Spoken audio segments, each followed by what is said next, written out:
जो लोग कहते हैं हम 108 बेलपत्र चढ़ाएंगे, कोई कहता है हम सावन के महीने में 1.25 बेलपत्र चढ़ाएंगे, कोई कहता है हम 1000 चावल का दाना चढ़ाएंगे, कोई कहता है हम शंकर भगवान को इतना दूध चढ़ाएंगे। शिव पुराण की कथा कहती है एक चावल का दाना भी अगर दिल से चढ़ाया गया है तो वो 1000 के बराबर है। एक बेलपत्र भी दिल से चढ़ाया गया है वो 1000 के बराबर है। एक फूल की पंखड़ी भी चढ़ाई गई है वो 1000 के बराबर है। और निवेदन है सारे कावड़ यात्रा वालों को, कावड़ियों को, पूरे राष्ट्र में जो कावड़ भरने वाले हैं उनको मेरा करबद्ध हाथ जोड़कर निवेदन है, हरिद्वार जाओ, चाहे काशी जाओ, चाहे तुम्हारा मन हो छिपरा जाओ, चाहे नर्मदा जाओ, चाहे तुम सीवन के तट आओ, पर निवेदन है कावड़ यात्री 100 किलो जल, 151 किलो की कावड़, 50 किलो की कावड़, 21 किलो की कावड़, ये आडंबर, ये दिखावा मत करो। शिव जी को तो एक छोटा सा लोटे का जल भी चढ़ाओगे तो स्वीकार कर लेगा। मेरे शंकर भगवान को आडंबर कर मत दिखाओ। मैं 101 किलो लेकर चल रहा हूं और 101 किलो कंधे पर लेकर चल रहा है। उधर पत्नी बेचारी की जान सूखे जा रही है, मेरा पति भूखा होगा, माँ बाप की जान सूख रही, मेरा बेटा कैसे चल रहा होगा, किसी का दिल दुखा कर ना ना। हम तो यहां तक कहेंगे जितना तुमसे बने 1 लोटा जल सारी समस्या का हल। और सावन के महीने में 2 लोटा जल। हमने कई माताओं को देखा, हमारे वो सीहोर की एक माता जी हैं, हमारे वो सुनील माथुर की उनकी मम्मा, उनकी माता जी 1 महीने कावड़ चढ़ाती है, पूरा 1 महीने रोज उनके मोहल्ले की कम से कम 20 से 22 माताएं आती हैं, सवेरे 4 बजे इंदौर नाके से निकलती हैं, रोज सीवन माँ का जल शिव जी को पैदल चढ़कर आएंगी, चढ़ाएंगी, फिर गाड़ी में बैठकर ऑटो से घर चले। प्रतिदिन 1 महीने तक की कावड़ चढ़, दिखावा नहीं। 2 छोटे छोटे उन्होंने कलश ले लिए, अपनी 2 रिबिन में बांध लिए और लेकर बोल बम बोल बम बोल बम बोल बम चलता चलता और बाबा को चढ़ा देती। भाव अब इतना लेकर दिखावा नहीं। मेरे शंकर को तुम्हारे दिखावे की बिल्कुल जरूरत नहीं है। और फिर निवेदन है आप सबसे, जो गुरु दीक्षा महोत्सव में आए हैं, शिव दीक्षा महोत्सव में आए हैं, उनसे निवेदन है आप और जगह पर गुरु मंत्र लोगे तो आपको ये चीज लेना पड़ेगा, ये चीज करना पड़ेगा, ये किताब लेना पड़ेगी, वो किताब लेना पड़ेगी। हमारे यहाँ गुरु दीक्षा लेने वालों से भी निवेदन है कोई आडंबर में मत फंसना, शंकर जी का नाम लेना।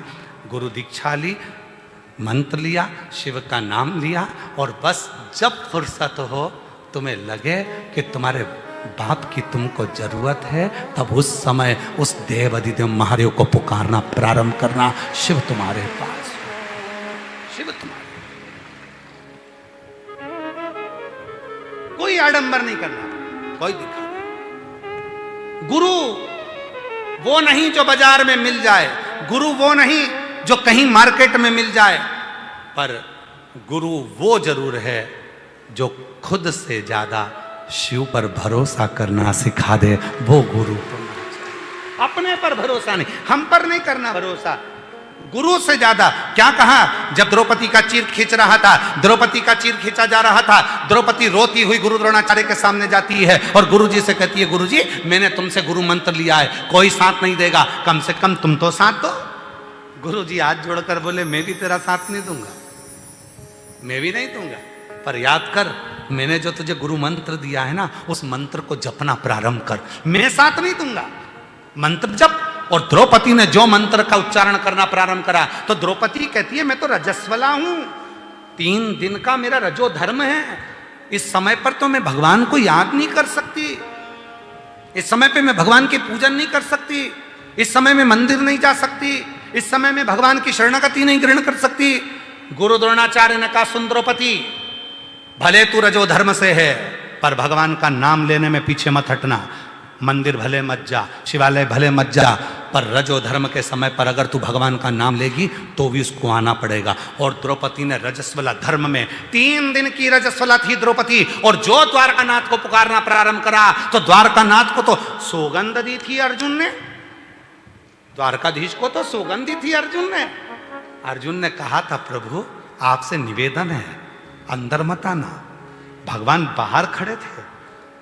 अर्जुन तू हारे तो मुझे बुला।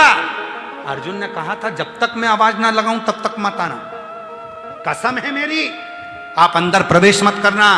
जुए में अर्जुन हारता गया। दुर्योधन ने शकुनी मामा को बुला लिया, पर अर्जुन ने कृष्ण को नहीं बुलाया। क्यों? क्योंकि हम गलत काम करेंगे और हमारा द्वारका नाथ देखेगा तो अच्छा लगेगा।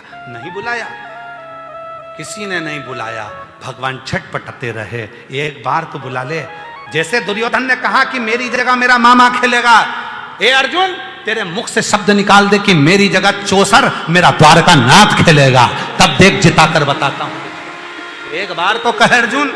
अर्जुन कहते नहीं है। तब द्रौपदी रजो धर्म से थी। द्रौपदी ने गुरु द्रोणाचार्य से कह दिया मेरा रजो धर्म है, मैं क्या भगवान के मंदिर नहीं जा सकती? भगवान गुरु द्रोणाचार्य ने कहा कौन कहता है कि तू मंदिर जा, कौन कहता है कि तू शिवालय जा, तू तो पुकार उस परमात्मा को। और द्रौपदी ने दोनों हाथ ऊपर कर कर जो द्वारका नाथ को पुकारना चालू करा, तो द्वारकाधीश ने यह नहीं देखा कि रजो धर्म से थी, और द्वारकाधीश ने चीर बढ़ाना प्रारंभ कर दिया। जो चीर बढ़ाया तो शासन थक कर नीचे गिर गया, थक कर नीचे गिर गया।